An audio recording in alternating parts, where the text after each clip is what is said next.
What's the secret to getting your loved one to eat or drink during the end stage of life? Good morning, I love you. This is Vicki Vesey with another Caregiving Tips from the Heart.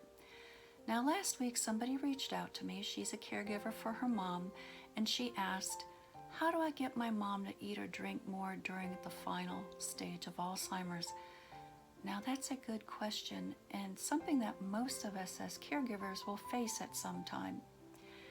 We can educate ourselves, but we also need to be prepared emotionally as well. Now, last year when my dad entered the final stage of Alzheimer's, I found that he was having a hard time chewing and swallowing, and I saw that as my cue that I needed to change out his diet. And I started to give him softer foods like mashed potatoes and broths from soups and stews, applesauce, melted ice cream, puddings, jello. And I also started to puree cooked carrots and sweet potatoes.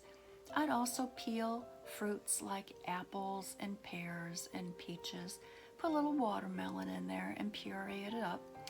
And he would eat that a little easier, but at some point, even that was getting hard for him. And that's when I started to switch him to baby food. Now, also keep in mind that your loved one during this time doesn't need 3 meals a day. Oftentimes, you can offer them small, very small portions throughout the day in the evening.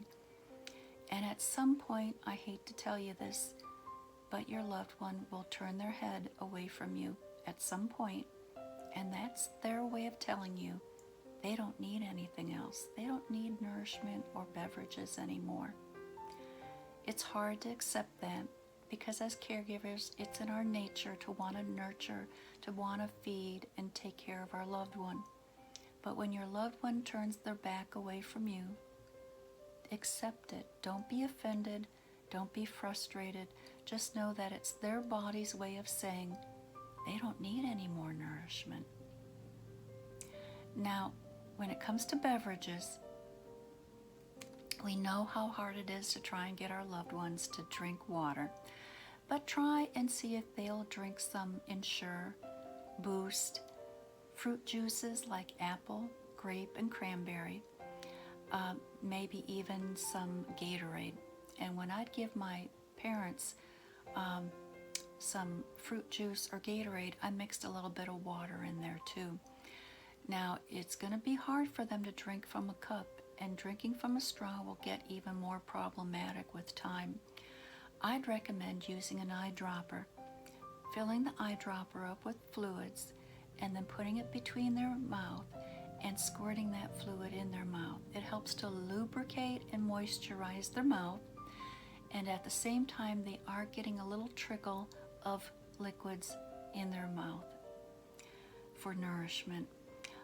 You can give them as many eyedroppers full of liquid that they're willing to accept, but realize that at some point they'll even turn their head away from having any beverages to drink. And I know this is hard for us as caregivers to accept when this time comes, but again, all the literature says don't force any nourishment on your loved one when they reach this stage. When they decide for themselves that they're not hungry anymore or thirsty, they'll let you know and accept it and be a loving caregiver for your loved one at that point. I hope this information helps you, and I will be posting another video next Monday. This is Vicki reminding you, don't forget to look yourself in the mirror each night, smile, and say, I'm an amazing caregiver, because you are. Stay healthy, my friends. Good morning, I love you, and take care.